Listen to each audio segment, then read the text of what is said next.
तो नमस्ते सभी को। तो आज हम द्वारिका के खाटू श्याम मंदिर में उपस्थित हैं और हमारे साथ में पंडित जी हैं। पंडित जी नमस्ते। नमस्कार। तो सबसे पहले हम पंडित जी का परिचय जानना चाहेंगे। तो पंडित जी आप एक बार अपना परिचय बताइए। मेरा नाम इंद्रमोहन झा हुआ, मैं बिहार का रहने वाला हूँ। समस्तीपुर जिला बास्तीपुर गांव मेरा पड़ता है जी। वहाँ से मैं दिल्ली आया था और आने के बाद एक यहीं बगल में बजरंगबली की मंदिर है, जो कोई पंडित वहाँ पे नहीं थे जी। लेकिन बजरंगबली पर इतना आस्था था मुझे, जो मैंने इस मंदिर को जैसे ही कहा कि पंडित जी आपको जो देंगे सो बजरंगबली देंगे और कुछ नहीं, मैंने अपने आस्था धर के उस मंदिर को पकड़ लिया जी। उन्हीं की कृपा से। मन में तो बहुत निराशा था, जो मन में कुछ है नहीं, कैसे अपना जीवन चलेगा, लेकिन मंदिर मैंने उनको छोड़ा नहीं, पकड़ा रहा।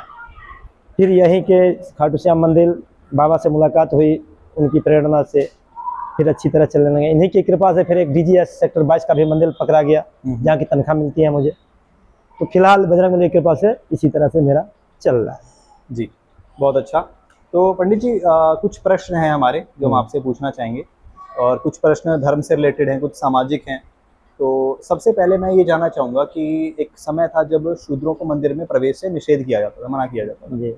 जबकि आज हम देखते हैं कि सभी लोग मंदिर में आते हैं। तो जो पहले की व्यवस्था थी वो शास्त्र के अनुकूल थी, या जो अभी की व्यवस्था है जो सबके लिए आवागमन की व्यवस्था है वो शास्त्रों के अनुकूल है? इस विषय में प्रकाश डालिए। ये अभी का जो है सो शास्त्रों के अनुकूल है, क्योंकि वहाँ पहले क्या था, जो ज्यादा छुआछूत में देहाती में कहते थे हम ब्राह्मण है तो उसको हमको कैसे हमारे देह में टच करेगा, इतना मैंने शिक्षित नहीं थे लोग, इसीलिए इस बात को मानते थे। ईश्वर के लिए सिर्फ पुरुष और नारी है, कोई जाति नहीं बनाया ईश्वर। जी।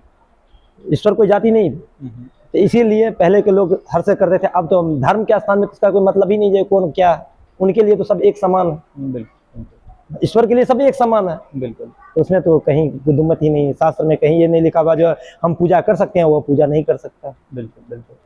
तो यानी कि हमें ये मानना चाहिए कि हमारा जो सनातन धर्म है उसमें शूद्रों के प्रति किसी प्रकार का भेदभाव नहीं। हाँ, ये हमारे पहले इतना शिक्षित नहीं थे, इसीलिए इस बात को करते। यानी एक सामाजिक दोष है ये समाज, हाँ समाज, जैसे हमारे समाजिक दोष था। ये पंडित हो गया, ये लोहार हो गया, जाति जो बांटवारा किया गया, क्षत्रिय हो गया, जो जिस लायक था उसको पद दे दिया, वही परंपरा लेके हम अभी तक चल रहे हैं। जी।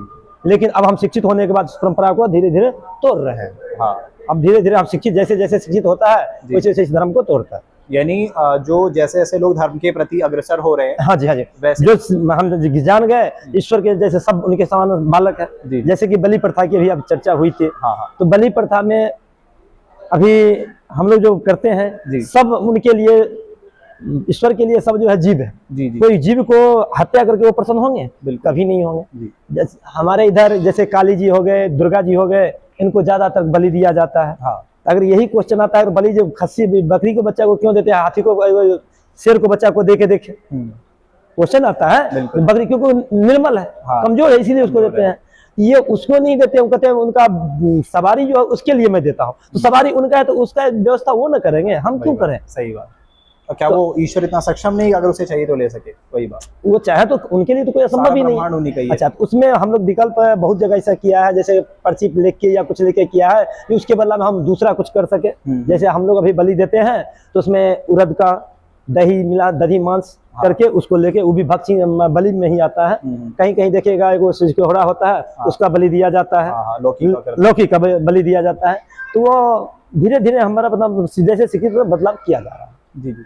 ये जो इस प्रकार से जो किसी जीव की हत्या करके जो चला था, ये प्रकार की सामाजिक कुरीति है या सही में धर्म में है ऐसा कुछ? धर्म में तो मुझे तो अभी तक कहीं से नहीं मिला, क्योंकि भगवान अपने किसी को, हर एक जीव उनके एक समान है, ईश्वर के लिए एक समान है। जी। जब अगर हम शिक्षित हैं, प्राणी हमारे लिए जितने भी आएंगे जजमान, हमारे एक नजर से देखना चाहिए, टीचर को एक नजर से विद्यार्थी को देखना चाहिए। तो उनके लिए तो हर जीव हो गया ना। हाँ। क्या कोई जीव को हत्या करके किसी को दिल दुखा के वो खुश होंगे? नहीं नहीं, बिल्कुल नहीं। तो आपकी बात बिल्कुल सही है। यानी हम इसे भी प्रकार का कुरीति मान सकते हैं कि जो बीच में कुप्रथा चल पड़ी। पर प्रथा यही चली थी, जब मान लिया वही तक बलि जो दिया जाता है, तो बलि से भगवती को तो मतलब ही नहीं है। हाँ। दुर्गा जी को तो कोई मतलब नहीं है, वो तो उसका नहीं, वो तो उनका जो बाघ है जो वो खून का है। हाँ। तो सवारी उनका है, तो उसको देखे कलयुग वाला घूस दिए तो काम होगा। हाँ। कलयुग वाला घूस दिया तो उनको बाघ से वो क्या लेना है? भगवती खून का, बाघ खाता है, खून पीता है, तो उसका व्यवस्था भगवती करे ना, हम क्यों करें? हाँ, सही बात जी। तो इस विषय में भी आपने काफी अच्छा बताया। अच्छा, अगला प्रश्न मेरा कर्म सिद्धांत से रिलेटेड है कि जैसे मान लीजिए कोई व्यक्ति है जिसने किसी महिला के साथ में गलत दुर्व्यवहार किया, दुराचरण किया, उसके बाद अब वो सोचे कि अब मैं गंगा नहा लेता हूँ, मेरे पाप छूट जाएंगे।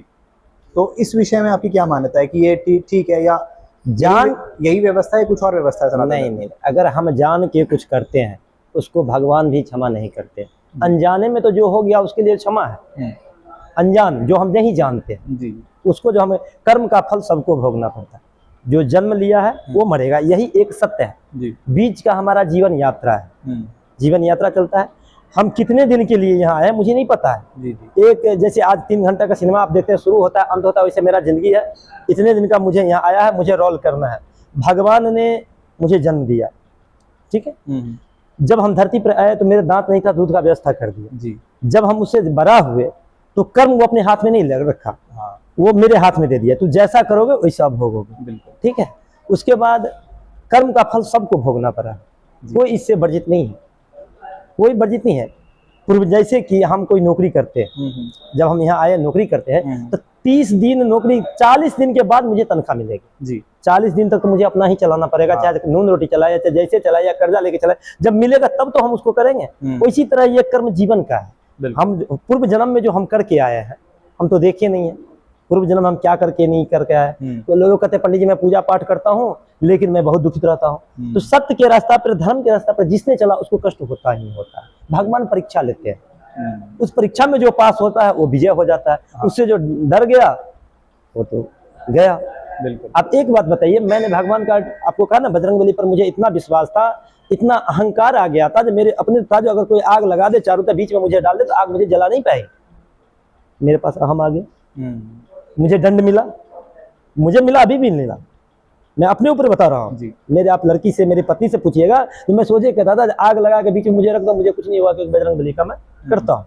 असमय ऐसा आया जो मुझे सारा का सारा चूर हो गया, कुछ नहीं हो पाया क्योंकि अहंकार पैदा हो गया। अहंकार जब ये आ गया तो गया। किसी को भी, रावण जैसे आदमी को अहंकार जब आ गया तो गया। अहंकार तो भगवान का भी नहीं चला तो मेरा कैसे चल पाता? अज्ञानता बस आ गया था। क्यों हम क्यों हुआ उसका कारण था कि एको हम द्वितीयों ने अस्ति। जो आज के डेट में दिल्ली में बिना तनख्वाह का, बिना रूम का मंदिर पर कौन रहेगा? सही बात। मैं था, झाड़ू पोछा मैं आज तक घर में नहीं किया, उस मंदिर में नहीं, इस मंदिर में करता था। मुझे अपने में हम आ गया था, जो मैं ही हूँ जो ये मंदिर चला, मेरी मतलब अज्ञानता थी जो नहीं चलेगा। आज देखिए भगवान की कृपा से दंड मिला, मैंने सोच लिया जब मैंने जो किया उसको मिलेगा। तो कर्म का फल या पूर्व जन्म का हो या अभी हो, कर्म का भोगना ही पड़ेगा, उसको कोई नहीं रोक सकता जी। तो आपने काफी अच्छा इस विषय में बताया। तो अब इसी के साथ में हम अपनी बात को समाप्त करेंगे। तो पंडित जी नमस्कार, बहुत बहुत